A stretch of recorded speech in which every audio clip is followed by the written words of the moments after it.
Souviens-toi du film Ready Player One. Tu sais, ce film où le monde réel est devenu tellement naze que la majeure partie de la population passe sa vie dans un monde virtuel appelé l'Oasis. Et si c'était bientôt plus de la science-fiction? Et si ce monde réel était bien plus proche que ce que tu penses? T'as sûrement entendu parler de la nouvelle ambition du groupe Facebook, fraîchement renommé Meta. Le projet est clair, créer le successeur d'Internet tel que nous le connaissons. Le métaverse, contraction de méta et univers, que l'on pourrait interpréter comme au-delà de l'univers. Un univers virtuel où tout est possible, les seules limites sont celles de notre imagination. Mais au fait, c'est quoi un métaverse? D'où vient le terme métaverse? Le terme est apparu dans un roman SF des années 90 appelé Snow Crash, le samouraï virtuel, en français écrit par Neal Stephenson. Prenons un exemple plus récent. Je dois avouer que j'aime bien la vision proposée par Steven Spielberg dans Ready Player One, le film adapté du roman de Ernest Cline, Player One.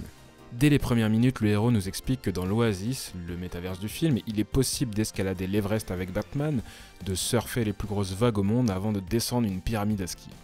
Bref, on peut faire à peu près tout ce qu'on veut. Un jeu vidéo géant à l'échelle de l'univers. Je sais, ça ne fait pas rêver tout le monde, mais moi je dois avouer que je suis vraiment hypé. Pour se balader dans ce nouveau monde, t'as besoin d'un avatar. Un avatar, c'est une représentation virtuelle de ta personne qui peut se décliner sous une multitude de possibilités. Sexe, genre, ethnie, race et j'en passe. Oui, j'ai bien dit race parce que si t'as décidé d'être un wiki, tu peux aussi. Les avatars peuvent représenter des personnages fictifs mais aussi ton jumeau numérique modélisé en 3D.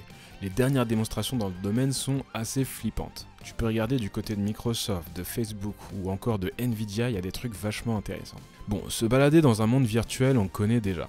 On avait déjà eu un aperçu avec le jeu Second Life sorti au début des années 2000. Bien que tombé dans l'oubli, il proposait à n'importe qui de vivre une vie virtuelle par le biais d'un avatar. Aller en boîte, rencontrer des gens, aménager son appart, aller au boulot, tu pouvais à peu près tout faire dans Second Life. Pour l'époque, je dois avouer que c'était assez ouf. La vision des métaverses dans la science-fiction est souvent pessimiste. Le constat de départ est souvent le même. Les métaverses sont créés dans des mondes dystopiques en alternative au monde réel. Trop de choses vont mal dans le monde réel, donc on crée un monde virtuel. Dans ce monde-là, tout le monde peut s'évader pendant des heures, voire y passer la majorité de son temps. L'économie du monde virtuel vient supplanter celle du monde réel. On retourne dans la réalité pour faire des choses basiques que l'on n'a pas réussi à numériser, à savoir manger, dormir et faire caca.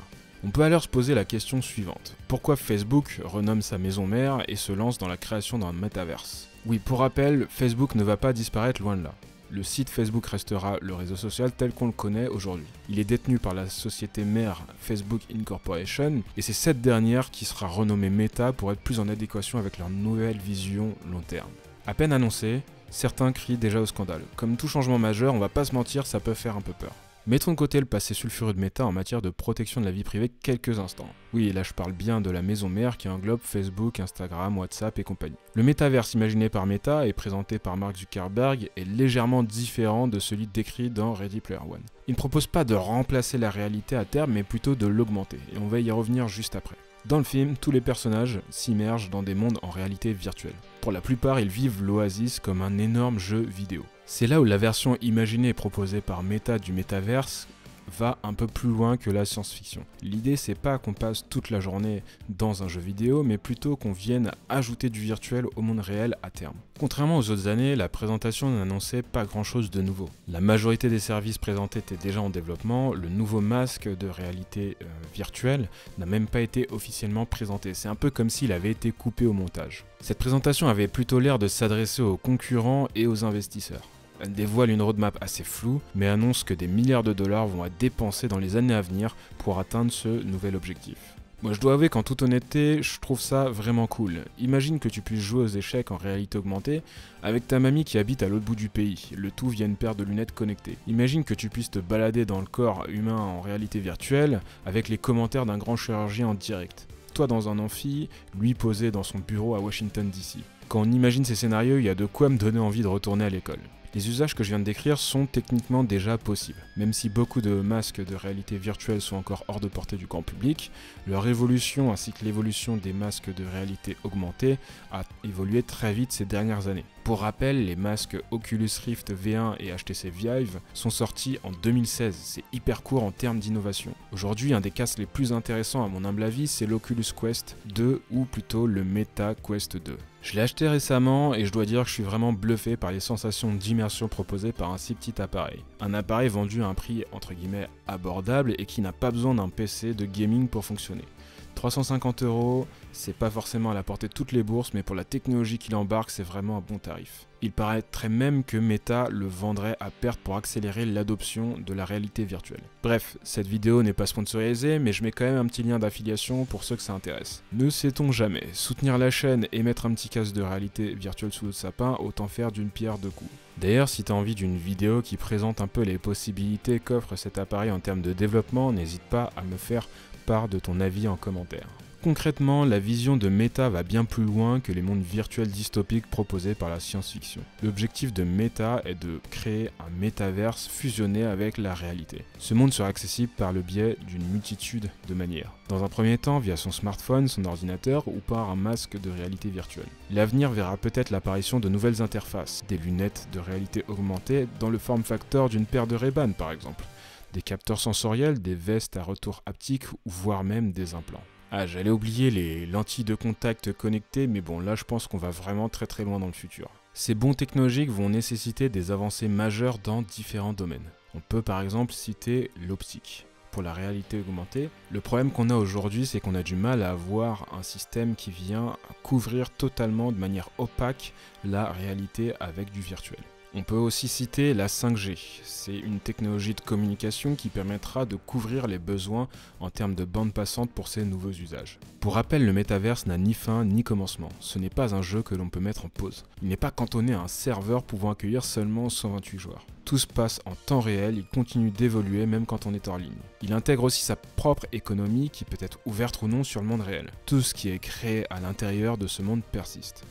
Il se doit de proposer une continuité entre les expériences. Bien, imagine que tu as acheté un skin Captain Dev sur Fortnite. Tu devrais pouvoir l'utiliser dans n'importe quelle autre expérience à l'intérieur du métaverse. La vision proposée par Meta mettra des années avant d'arriver à maturité. Il n'y aura pas d'adoption de masse sans le développement d'appareils qui se fondent dans notre quotidien. Pour que les gens adhèrent, il faut briser les barrières à l'utilisation. À en croire la présentation de Zuckerberg, Meta compte allouer des ressources énormes pour arriver en premier. On parle d'environ 20 000 personnes et des milliards de dollars. Jusque-là, je me suis concentré sur Meta, mais ce n'est pas la seule entreprise dans la course. Au départ, il n'y aura pas un, mais plusieurs univers, ce qu'on peut peut-être appeler aujourd'hui des multivers. Chaque entreprise proposera des services autour de son domaine de prédilection. On peut alors imaginer Facebook pour la partie sociale, Epic Games et Unreal pour la partie gaming, Microsoft pour la partie professionnelle et compagnie. Une question subsiste. Arriveront-ils à créer une compatibilité entre les différents systèmes pour fusionner les multivers en un seul et unique métaverse? Comme tu t'en doutes, cela soulève différents problèmes. Qui sera chargé de la régulation? Comment gérer les dérives créées par ces nouveaux usages? Qui hébergera les serveurs? Pouvons-nous donner autant de pouvoir à des corporations privées? Que se passera-t-il si l'économie réelle devient trop dépendante d'un monde virtuel? À qui appartiennent les données et le contenu généré à l'intérieur du métaverse? La position de Meta sur le sujet reste assez floue. Si on se fie aux dernières présentations, ils ont pour but de construire des parties de l'infrastructure et de proposer des services sans pour autant s'approprier le projet. Sur ce point, je pense qu'ils ont raison. Ils auront besoin des autres acteurs de l'industrie pour aller au bout de leur vision. Mais il ne faut pas se faire d'illusions. Meta souhaite arriver le premier, leur survie en dépend.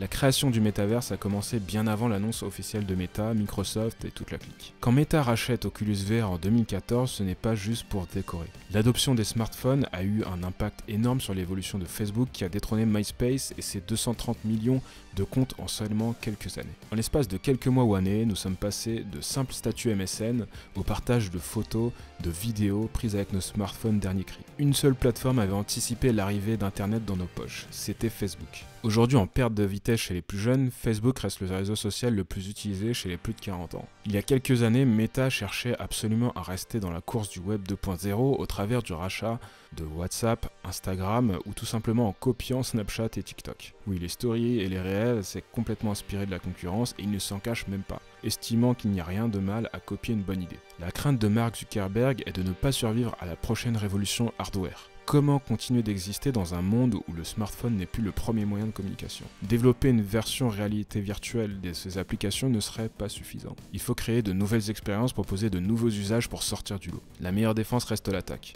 Meta se doit d'être le premier pour continuer d'exister. Tout à l'heure on parlait du jeu Second Life, mais il y a tellement d'autres jeux ou expériences, voire même technologies qui peuvent te donner un aperçu de ce que pourrait être le métaverse. Si tu regardes un peu le buzz des crypto-monnaies, de la blockchain et des NFT, on commence un peu à sortir de la phase early adopter. Même si l'usage de ces technologies reste marginal pour une bonne partie de la population, elles seront au centre des usages du métaverse. La blockchain peut héberger tout un tas d'applications, mais elle peut aussi servir de tiers de confiance. Gravé dans le marbre que la rue de la Pète appartient dans la version métaverse de GTA V, clairement ça devient facile. Les NFT seront aussi un des piliers de l'économie du métaverse. Pour schématiser, les NFT ce sont des jetons uniques qui permettent de matérialiser la possession d'un asset pour le moment numérique. Leur fonctionnement se repose sur la blockchain. Ce qu'il faut retenir, c'est que ça permet d'avoir la certitude que le jeton appartient à telle ou telle personne. Et si tu as un peu suivi l'actualité dernièrement, ces jetons peuvent valoir très cher. On parle de plusieurs millions pour les plus chers. On peut facilement imaginer qu'il sera possible de débloquer des NFT via des achats par exemple, et ce peu importe qu'ils aient été faits dans le monde réel ou dans le métaverse. Utiliser ton costume de Squid Game à la fois dans Fortnite et GTA, ça peut être sympa. Dans ce domaine, on commence aussi à comprendre que l'ambition de Meta n'est pas si nouvelle. Si l'on met de côté les mémos internes expliquant la vision du métaverse aux employés, on peut se souvenir que Facebook a tenté de lancer une crypto-monnaie. Le projet Libra a été tué dans l'œuf par les régulateurs. Concrètement, aucun gouvernement n'a intérêt à ce que Meta développe une monnaie électronique. Depuis, le projet a été renommé Diem, on ne sait pas encore où est-ce qu'il va aboutir, mais je serais pas étonné de le voir ressortir à l'approche d'une première version du métaverse. L'industrie du jeu vidéo fera elle aussi partie intégrante de ces nouveaux enjeux. On va mettre de côté la partie blockchain et les play to earn. Je parle bien des anciens jeux qui, chacun à leur niveau, ont repoussé les limites du possible. Les MMORPG par exemple. Bien que présents depuis plus d'une vingtaine d'années, ils ont instauré le fait qu'un jeu vidéo est une expérience qui peut être partagée par des milliers de joueurs en simultané. Tu te souviens de ce jeu là où il fallait gratter des petites cases sur un cube? Je crois que ça s'appelait Curiosity de Peter Molineux, où en fait tous les joueurs jouaient sur une seule et même session. Il y avait des milliards de tuiles à gratter. Et bah ce jeu là, c'était une expérience vraiment unique qui a rassemblé des millions, voire des centaines de millions de joueurs. Qui se souvient de World of Warcraft par exemple? Si t'as plus de 30 ans, tu dois te souvenir de ce jeu. Une vraie vie parallèle. J'y ai joué pendant seulement 2 semaines au lycée. J'ai arrêté parce que j'avais cumulé 48 heures de jeu en 2 semaines. Le jeu rassemblait des millions de joueurs, mais pas sur un seul serveur évidemment. On pouvait même acheter des artefacts ou des pièces d'or sur eBay. On a tous ce pote qui faisait n'importe quoi pour 3 pièces d'or. Dans la série des jeux qui ont marqué leur genre, on peut aussi facilement nommer Minecraft. Certains se sont attelés à recréer l'univers du Seigneur des Anneaux dans les moindres détails. Des années de travail, une quantité astronomique de contenu généré par les joueurs eux-mêmes en utilisant les mécaniques du jeu. Donc les gars ont passé tout leur temps libre à recréer la forteresse de Minas Tirith pendant que d'autres s'ambiancent au concert de Travis Scott dans Fortnite. 27 millions de joueurs ont pu assister à la prestation de Travis Scott sur une période de 3 jours seulement. Des chiffres énormes, des chiffres incomparables avec les possibilités du monde réel. Pour couronner le tout, les sons présentés dans cette expérience étaient tous numéro 1 du streaming dans les jours qui ont suivi. De quoi flouter un peu plus les barrières entre le réel et le virtuel. Bref, tu l'auras compris, la liste est longue, mais je pouvais pas continuer sans citer Pokémon Go. Le seul jeu au monde qui t'a fait quitter le confort de ton canapé pour aller te balader en ville. C'était une expérience vraiment à part, mais il n'est pas pour autant à mettre dans la case réalité virtuelle. Déjà, la caméra n'était pas obligatoire pour jouer, et l'aspect réalité virtuelle n'avait pas d'incidence sur le gameplay. C'était un jeu basé sur la position géographique, un location-based game. Développé par le studio Niantic, racheté plus tard par Google ou Alphabet, on sait plus trop, le jeu a habilement mêlé le virtuel au réel. Les dernières avancées dans le cloud gaming nous montrent que la possibilité de générer un monde virtuel complexe est proche. Google avec Stadia, Microsoft avec les décors générés dans le cloud pour son jeu Flight Simulator ou encore les expériences d'Nvidia. Ils sont tous en train de plancher sur les technologies qui permettront au métaverse de demain d'exister. Avec chaque nouvelle technologie arrive son lot de dérives. C'est en partie pour cette raison que peu de gens sont enthousiastes à passer leur avenir dans un monde virtuel contrôlé par des corporations. Je mets volontairement de côté les acronymes GAFAM et FANG et compagnie, personne ne peut dire réellement qui sortira vainqueur de cette course effrénée. Premier arrivé, premier service comme dit le dicton. La plupart des définitions s'accordent sur un métaverse ouvert et décentralisé. Mais dans cette hypothèse, il serait en théorie compliqué pour une corporation comme Meta d'exercer un contrôle absolu sur la plateforme. Il est encore trop tôt pour le dire, mais on sait que Meta prévoirait de mettre l'interopérabilité et la vie privée au centre de leur démarche. Est-ce qu'on peut leur faire confiance? La question elle reste ouverte. D'ailleurs, j'aimerais avoir ton avis en commentaire. Personnellement, je pense pas qu'on puisse avoir une confiance absolue. Pour autant, les possibilités offertes par ce nouveau type de plateforme me poussent clairement à accepter le deal. J'utilise Google Maps dès que je prends la voiture. Je me doute que l'utilisation de mes données leur apporte de l'argent, mais le service est tellement abouti que je peux difficilement m'en passer. Quand on voit l'ampleur que peut prendre le harcèlement sur les réseaux sociaux, c'est à se demander si nous avons vraiment besoin de nouvelles plateformes si immersives. Imagine que tu vois apparaître les personnes qui te pourrissent la vie en hologramme toutes les 10 minutes. Avec ces nouveaux usages, il faudra absolument imaginer de nouveaux moyens de protéger les utilisateurs et surtout les plus jeunes. On aime beaucoup taper sur Mark Zuckerberg par rapport aux différentes casseroles de Facebook, mais on oublie que la cause principale de problème, c'est souvent les utilisateurs. Les plateformes, ça reste des outils. Elles peuvent être utiles pour connecter les gens entre eux, les rassembler, les éduquer, les divertir, ou bien stalker, harceler et discréditer. Je cherche pas à prendre la défense de Facebook, mais ce que je veux dire par là, c'est que toutes ces technologies sont des outils. Un outil, ça n'a pas d'opinion, ça n'a pas de préjugés. Bon, enfin presque, quand tu regardes ce que font certains algorithmes. Si on arrive à créer un métaverse mature dans les années qui arrivent, on assistera à une création massive de richesses. Les opportunités de création de business vont exploser. C'est ce qu'on appelle la creator economy. Le rappeur Tory Lanez a vendu 1 million de copies de son album sous forme de NFT en seulement 57 secondes. Vendu 1 $ pièce, il a donc généré un chiffre d'affaires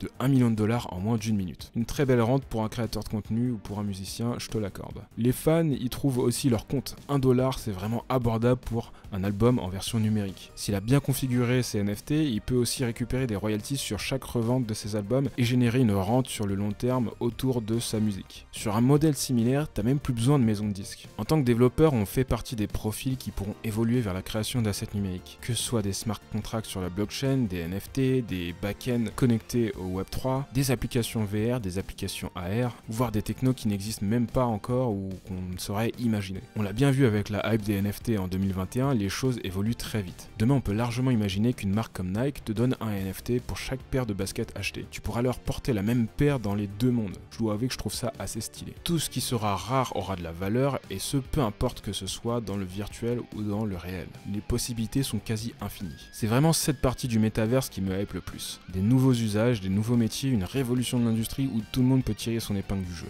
Et toi, qu'est-ce que tu penses de tout ça? Tu penses que c'est juste un buzzword de plus, une mode qui finira par passer ou l'aube d'une nouvelle ère? J'attends ton avis en commentaire et si tu as aimé cette vidéo, n'hésite pas à mettre un petit like et de la partager à un maximum de personnes. C'est tout pour aujourd'hui et moi je te dis à bientôt sur le Captain Verse.